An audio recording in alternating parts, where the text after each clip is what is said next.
ایک دوست نے اپنے ایک دوسرے دوست سے قرض لیا اور قرض لینے کے بعد جو ٹائم تھا وہ پورا ہو گیا. اب پیسے اس نے نہیں لوٹائے. بڑی کوشش کی اس نے کہ بھائی میری رقم واپس دے دیں, اس نے نہیں دیا.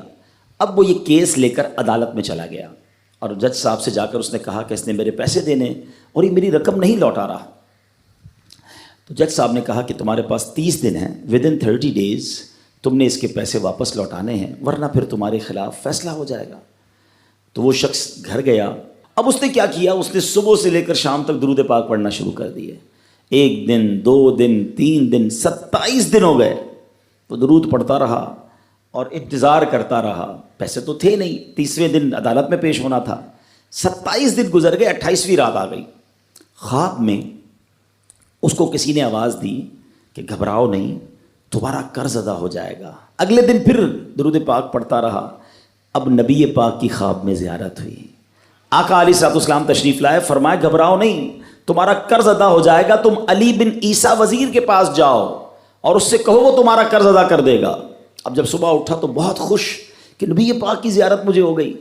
لیکن پھر خیال آیا کہ میں اگر وزیر صاحب کے پاس گیا اور انہوں نے مجھ سے کوئی ایویڈنس مانگ لیا, کوئی پروف مانگا, کہ میں کیسے مان لوں تمہیں نبی پاک نے بھیجا ہے, تو اس بات پر تو میرے پاس کوئی دلیل نہیں ہے. اب 30ویں رات آ گئی, آخری رات ہے, صبح عدالت میں جانا ہے. درود پاک پڑھتے پڑھتے سو گیا. سرور کائنات علیہ الصلوۃ والسلام نے خواب میں پھر کرم فرمایا. فرمایا علی بن عیسیٰ وزیر کے پاس جاؤ, وہ تمہارا قرض ادا کر دے گا. کہ حضور میں چلا تو جاتا, مگر اگر وہ مجھ سے کوئی پروف مانگتا, کوئی ایویڈنس مانگتا تو میں کیا جواب دیتا.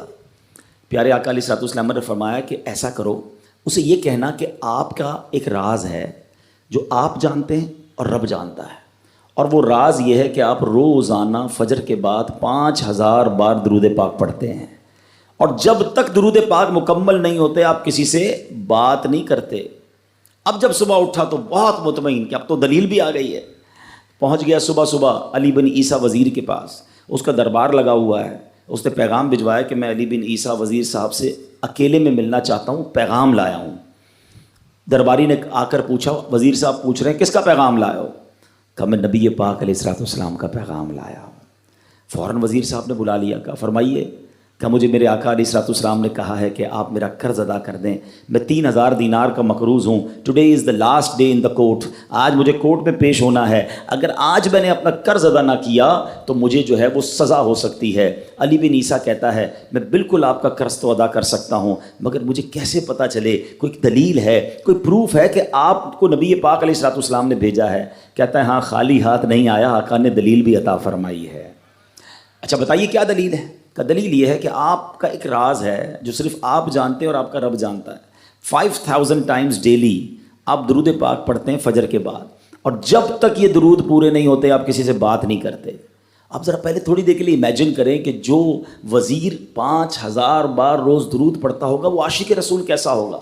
اس کی تو لاٹری نکل آئی نا, وہ تو خوشی سے جھوم اٹھا, کہتا ہے مرحبا یا رسول اللہ, میرے درود پاک قبول ہو گئے, بہت خوش. اب ابھی بیٹھے ہیں آپ, کمرے میں گیا, واپس آیا اور 3000 نہیں 9000 دینار لے کر آیا.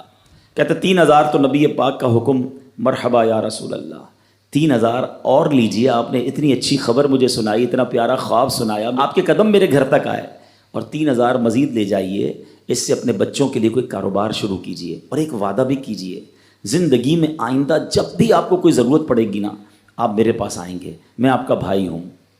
اب یہ دیوانہ بڑا خوش ہو کر عدالت پہنچا. اچھا everybody expecting over there, سب یہ سوچ رہے تھے کہ یہ اس نے آج گرفتار ہی ہونا ہے, کیونکہ تھا ہی کچھ نہیں اس کے پاس, پہلے ہی کہہ دیا تھا کہ میں کولیپس ہو گیا ہوں. اب عدالت میں جاتے ہی اس نے 3000 دینار جج صاحب کو دے دی کہ صاحب اس کا میرا قرضہ ادا کر دیں, میں جو ہے وہ اپنے قرضے سے بری ہونا چاہتا ہوں.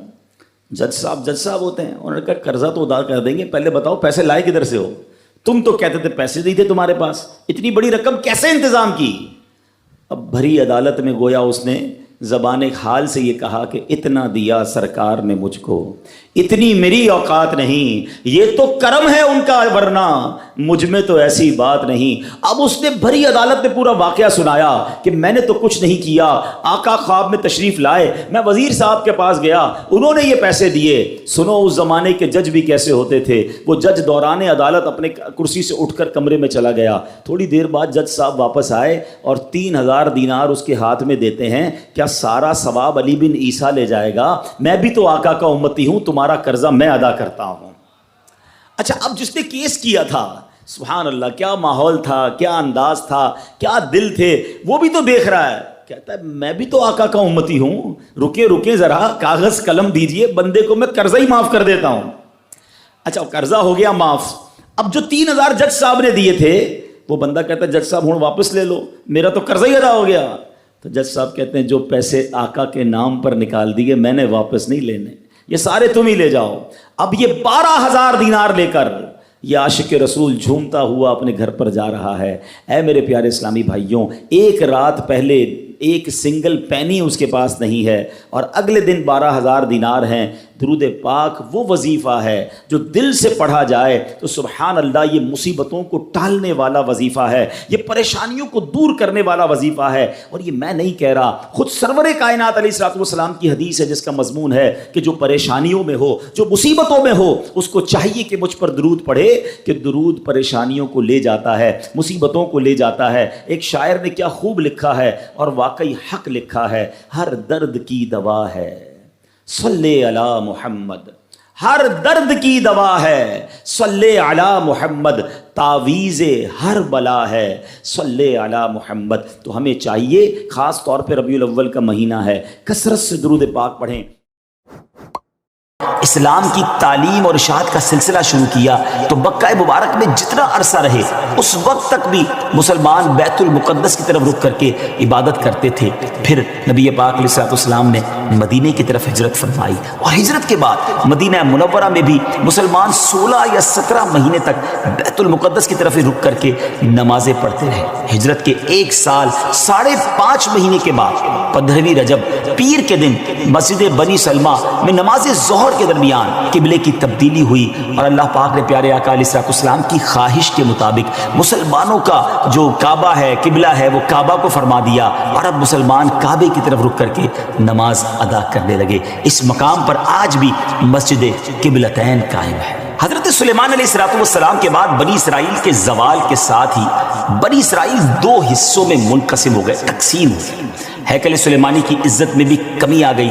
ویسے تو ہیکل سلیمانی پر کئی حملے ہوئے، مگر ایران کے بادشاہ بخت نصر نے جو فلسطین پر حملہ کیا تھا اس میں ہیکل سلیمانی کو مکمل طور پر مسمار کر دیا، اور بڑے پیمانے پر یہودیوں کا قتل عام کیا، تورات جلا دی گئی، اور اس وقت یہودی غلاموں کو دریائے فرات کے کنارے آباد کیا گیا، اور انہوں نے اس بستی کا نام تل ابیب رکھا۔ اس کے بعد ایران کے پہلے کسرا خسرو نے یہودیوں کو واپس فلسطین جانے کی اجازت دے دی، تب وہ جنوبی فلسطین میں آ کر آباد ہوئے اور ہیکل سلیمانی کی اثر نو تعمیر کی، مگر یہ تعمیر بھی زیادہ عرصے قائم نہ رہ سکی، اور 70 عیسوی میں روم کے بادشاہ توتس نے ایک مرتبہ پھر ہیکل سلیمانی پر حملہ کیا، اسے مسمار کر دیا، اور یہودیوں کو فلسطین کے جنوبی حصے سے بھی نکال دیا۔ یوں فلسطین مکمل طور پر یہود سے خالی ہو گیا تھا۔ حضرت عمر فاروق رضی اللہ تعالیٰ عنہ کے عہد خلافت میں جب فلسطین فتح کیا گیا اس وقت وہاں عربی النسل قبائل آباد تھے۔ اسلامی لشکر کے سپہ سالار سیدنا ابو عبیدہ بن جراح رضی اللہ تعالیٰ عنہ نے فتح یرموک کے بعد اسلامی لشکر کے ساتھ آپ دمشق آ چکے تھے۔ آپ نے اپنے اصحاب سے مشورہ کیا کہ قیصاریہ روانہ ہو یا بیت المقدس۔ حضرت سیدنا معاذ بن جبل رضی اللہ تعالیٰ عنہ کے مشورے پر عمل کرتے ہوئے سیدنا فاروق اعظم رضی اللہ تعالیٰ عنہ کی بارگاہ میں ایک مکتوب روانہ کیا گیا، دونوں شہروں میں سے کس شہر کا انتخاب کیا جائے۔ سیدنا فاروق اعظم رضی اللہ تعالیٰ عنہ نے جلیل القدر صحابہ کرام علیہ رضوان سے جب مشورہ کیا تو مولا علی شیر خدا کرم اللہ تعالیٰ وجہ الکریم نے فرمایا کہ اے امیر المومنین، آپ اسلامی لشکر کو بیت المقدس کی طرف روانگی کا حکم دیں، وہ پہلے بیت المقدس کو فتح کرے پھر قیصاریہ کی طرف جائیں، کیونکہ رسول پاک علیہ الصلوۃ والسلام نے پہلے مجھے بیت المقدس کی فتح اور بعد میں قیصاریہ کی فتح کی خوشخبری دی تھی۔ یہ سن کر سیدنا فاروق اعظم رضی اللہ تعالیٰ نے فرمایا اے ابو الحسن، آپ نے سچ کہا۔ پھر سیدنا ابو عبیدہ بن جراح رضی اللہ تعالیٰ کی طرف پہلے بیت المقدس اور پھر قیصاریہ روانگی کا حکم لکھ کر روانہ کر دیا۔ ڈیئر ویورز، ہے نا بڑی عجیب داستان، بڑی ایمان افروز داستان۔ سیدنا ابو عبیدہ بن جراح رضی اللہ عنہ کو جیسے ہی امیر المومنین کا مکتوب ملا، آپ نے روزانہ 5000 مجاہدین لشکر بیت المقدس روانہ شروع کر دی، یعنی 5000 مجاہدین ڈیلی روانہ ہوئے۔ بیت المقدس کا جو قلعہ تھا، جو فورٹ تھا، وہ بڑا مضبوط تھا۔ رومیوں نے یرموک کا حال سن کر پوری تیاری کر رکھی تھی۔ اسلامی لشکر کے جاتے ہی انہوں نے قلعے کا محاصرہ کیا، اس کو سراؤنڈ کر لیا۔ حضرت ابو عبیدہ بن جراح رضی اللہ عنہ کے حکم سے روزانہ اس فورٹ پر، اس قلعے پر حملہ کیا جاتا۔ 11 دن تک حملہ کرتے رہے، مگر کوئی خاص پیش رفت نہ ہوئی، کوئی پروگریس نہ ہو رہی تھی۔ 11ویں دن خود سیدنا ابو عبیدہ بن جراح رضی اللہ عنہ سیدنا خالد بن ولید رضی اللہ عنہ تشریف لائے۔ مجاہدین نے تکبیر و تحلیل کی صدائیں بلند کی، خوب نعرے لگائے، تو رومیوں کو بھی معلوم ہو گیا کہ اسلامی لشکر کا کوئی بڑا سردار آ گیا ہے۔ وہ سب پریشان ہوئے، اپنے سب سے بڑے راہب قمامہ کے پاس گئے اور ساری صورتحال بیان کی۔ جب اسے معلوم ہوا کہ مسلمانوں کا سردار آ گیا ہے، وہ بہت پریشان ہوا اور کہنے لگا، اب تمہاری ہلاکت نزدیک ہے، کیونکہ میں نے پچھلی کتابوں میں پڑھا ہے کہ ملک شام کو محمد الرسول اللہ صلی اللہ تعالیٰ علیہ وسلم کا ایک سرخ رنگ کا صحابی فتح کرے گا۔ اگر یہ وہی سردار ہے تو صلح کے علاوہ اب تمہارے پاس کوئی دوسری صورت نہیں ہے۔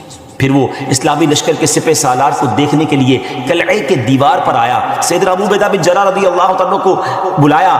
آپ رضی اللہ عنہ جب آگے گئے تو ان سے بھی وہی بات کی۔ حضرت ابو عبیدہ بن جراح نے کہا، یا تو تم اسلام قبول کر لو یا جزیہ دے کر امان حاصل کر لو، پھر ہم سے جنگ کرنے کے لیے تیار ہو جائے۔ لیکن اس راہب قمامہ نے سیدنا ابو عبیدہ بن جراح رضی اللہ عنہ کی بات کا کوئی جواب نہ دیا، فقط خاموشی سے وہ بس آپ کو دیکھتا رہا اور پھر واپس چلا گیا۔ اس نے اپنی قوم سے کہا کہ یہ وہ شخص نہیں ہے جس کے بارے میں میں نے کتابوں میں پڑھا ہے، لہذا تم ان سے جنگ کرتے رہو، یہ تمہارا بال بھی بیکا نہیں کر سکے۔ سیدنا ابو عبیدہ بن جراح رضی اللہ تعالیٰ عنہ نے بھی وہاں سے واپس آ کر اسلامی لشکر کو جنگ کا حکم دے دیا۔ روزانہ اسلامی لشکر اس فورٹ پر، اس قلعے پر حملہ کرتا، رومی تیروں کی برسات کرتے، دونوں طرف سے جانی نقصان بھی ہوتا، سپاہی زخمی بھی ہوتے۔ لڑائی 4 ماہ تک جاری رہی۔ جی ہاں ویورز، 4 منتھ تک یہ لڑائی جاری رہی۔ اہل شہر تنگ آ گئے۔ وہ دوبارہ اپنے جو سردار تھا، جو ان کا لیڈر تھا قمامہ، اس کے پاس گئے، ساری صورتحال بیان کی۔ وہ نصرانی راہب جو تھا وہ پھر قلعے کی دیوار پر آیا اور سیدنا ابو عبیدہ بن جراح رضی اللہ تعالیٰ عنہ سے کہنے لگا کہ ہم ہر حال میں تم سے جنگ کریں گے، البتہ ہمارے شہر کو صرف ایک ہی شخص فتح کرے گا جس کے اوصاف ہماری کتابوں میں لکھے ہوئے ہیں، وہ تم نہیں ہو۔ سیدنا ابو عبیدہ بن جراح رضی اللہ تعالیٰ نے فرمایا کہ تمہاری کتابوں میں اس کے کیا اوصاف لکھے ہوئے ہیں؟ اس نے کہا وہ ہم تمہیں نہیں بتائیں گے، البتہ اسے دیکھ کر ہم فوراً پہچان لیں گے کہ یہ وہی شخص ہے۔ ہاں اگر تم اس کا نام جاننا چاہتے ہو تو ہم اس کا نام بتا سکتے ہیں۔ اللہ اکبر، ان کی کتابوں میں اس صحابی کا نام بھی موجود تھا۔ آپ رضی اللہ تعالیٰ نے فرمایا کہ ٹھیک ہے، تم اس کا نام ہی بتا دو۔ اس نصرانی راہب نے کہا کہ جو شخص ہمارے اس شہر کو فتح کرے گا وہ محمد الرسول اللہ صلی اللہ تعالیٰ علیہ وسلم کا صحابی ہوگا، اور اس کا نام عمر بن خطاب ہے، جو فاروق کے لقب سے مشہور ہوگا اور وہ نہایت سخت گیر ہوگا، اللہ کے کاموں میں کسی ملامت کرنے والے کی ملامت کی پرواہ نہ کرے گا۔ سیدنا ابو عبیدہ بن جراح رضی اللہ تعالیٰ عنہ نے جیسے ہی یہ سنا